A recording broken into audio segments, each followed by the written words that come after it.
coach. Mon enfant me dérange, il fait des cris, il fait des pleurs, il fait des crises, je suis fatiguée, je sens que je vais craquer, je vais lui faire mal. Oh my God.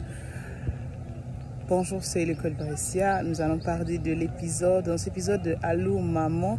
Je parle en fait des astuces que j'utilise qui m'aident lorsque l'enfant fait ce qu'on appelle des tantrums, c'est-à-dire qu'elle a des crises de nerfs, l'enfant crie tout d'un coup, l'enfant en fait est vraiment insupportable. Tout ce que tu lui donnes, il refuse, etc. Il te dérange.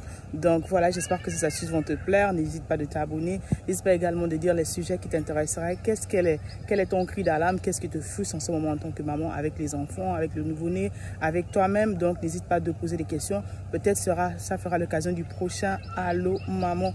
Donc comment je fais en fait lorsque l'enfant fait des crises, lorsqu'il a pleuré en fait? Je suis en ce moment en train de faire cette vidéo dans le parc. D'accord, pour dire que je vis ce que j'enseigne.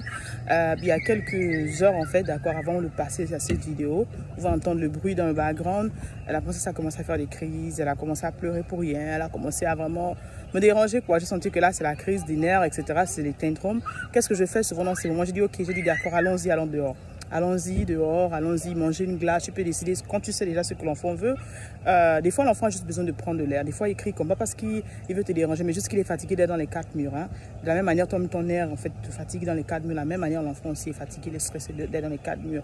Des fois, surtout pendant les vacances ont commencé ici, je vous disais, l'enfant s'assoit devant la télévision. Il ne faut pas laisser l'enfant devant la télévision. Nous, on a grandi dehors en train de jouer dans la nature. On a grandi en train de jouer dans la boue. On a grandi en train de faire beaucoup de choses en fait dehors. Donc, on a pris le temps là. L'oxygène est très important.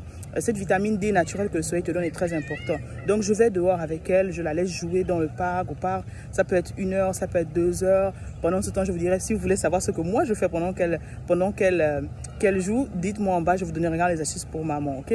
Donc, je la laisse aller dehors, elle va dans le parc, elle va courir parce qu'elle est très active. Elle va courir, elle a beaucoup d'énergie, elle va courir, elle va sauter, elle est sur la balançoire. C'est-à-dire que vraiment, je lui donne du temps pour elle-même. En fait, généralement, en ce moment, je passe le temps avec elle, je joue avec elle, je ris avec elle. Mais c'est très important de sortir de la maison, de sortir un peu du cadre, en fait. Si elle est restée toute la maison, si l'enfant est resté toute la maison toute la journée à la maison, si tu travailles de la maison, tu es souvent là devant l'ordinateur, ça frustre l'enfant parce que l'enfant se dit que ah, maman n'a pas le temps pour moi, etc. Mes parents n'ont pas le temps pour moi. Des fois, ils ne comprennent pas, en fait, des fois qu'on doit travailler, il faut qu'on travaille, etc. Des fois, ils ne comprennent pas qu'il y a des projets qu'on doit accomplir. Donc, c'est très important lorsque l'enfant, en fait, commence à faire ses petites crises, de prendre le temps avec cet enfant, de lui rappeler, en fait, que c'est vrai, il y a ceci, cela, mais tu es d'abord la priorité, comme j'aime bien vous le dire, votre famille, notre famille d'abord, c'est mon ministère, ma famille, c'est mon ministère.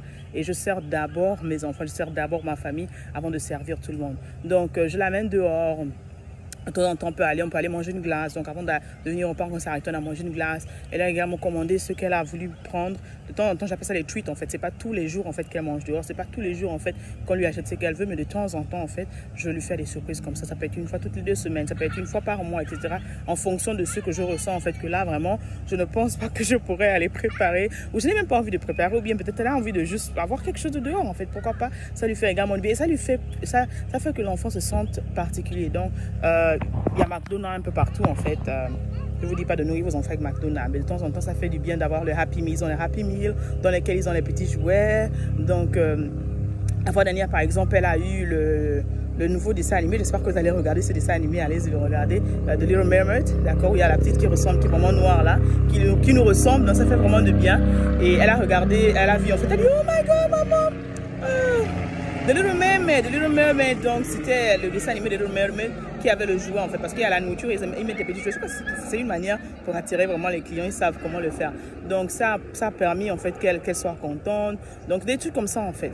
Une autre chose également que je fais, je peux m'arrêter et puis on commence à chanter ensemble, on peut worship ensemble. Dans la maison, je mets les louanges, on chante des heures et des heures, où je commence moi-même à chanter parce que j'aime beaucoup chanter. Je commence moi-même à chanter, donc on chante. Et ça fait en sorte que justement l'atmosphère de fatigue et tout ça là, de stress se détend.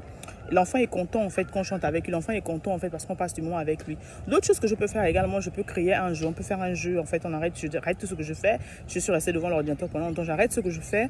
D'accord. Je prends un jeu. Je fais un jeu qu'elle aime. Elle aime beaucoup les jeux courir, la tag. On joue tag ou bien on joue à cache-cache. D'accord. Hide and seek ici. Ou on peut également jouer à un jeu de société simple qui n'est pas trop, je sais pas quoi. Mais ça permet que l'enfant se focalise sur soi-même. En fait, vous pouvez aller dehors également. Vous pouvez décider de faire un pique-nique. Vous pouvez juste décider, évidemment, je prends juste les jus comme ça, des petits trucs, elle met dans son sac, elle part. Quand elle finit de jouer comme ça, elle s'assoit, elle fait son petit natte, elle mange, elle prend son petit banc, elle mange. Ou elle s'assoit même juste sur le gazon comme ça. Ça fait du bien, ça rappelle à l'enfant que le focus est devant elle. En fait, l'enfant, il aime l'attention. Des fois, quand il fait le bruit, il pleure, c'est pas qu'il est dérangé, il veut juste l'attention en fait. Et nous, des parents, des fois, on oublie cet aspect-là pour dire que l'enfant a besoin d'attention. L'enfant veut notre attention. L'enfant veut vraiment nous rappeler que hey, je suis là en fait. C'est pas que oublier un peu tes choses, mais je vais prendre le temps. Donc tu peux arrêter juste même dans la maison, hein, tu n'es pas obligé de sortir. Tu peux juste courir avec lui dans la maison. Tu peux juste faire des petites grimaces. Tu vas voir que parce que tu lui accordes l'attention en fait, l'enfant va se déstresser, l'enfant va se relaxer, l'enfant va sourire et tu vas voir que les tantrums, en fait, les crises de nerfs qu'il avait en fait vont diminuer. Donc j'espère que cet épisode Allô Maman va te plaire. N'hésite pas de t'abonner, n'hésite pas de partager à d'autres mamans, de t'abonner également, d'accord, et de dire d'ajouter des attitudes. Qu'est-ce que toi tu fais lorsque l'enfant en fait a des crises de nerfs, l'enfant est en train, ça pourra aider d'autres mamans. Donc merci beaucoup d'avoir regardé cette vidéo.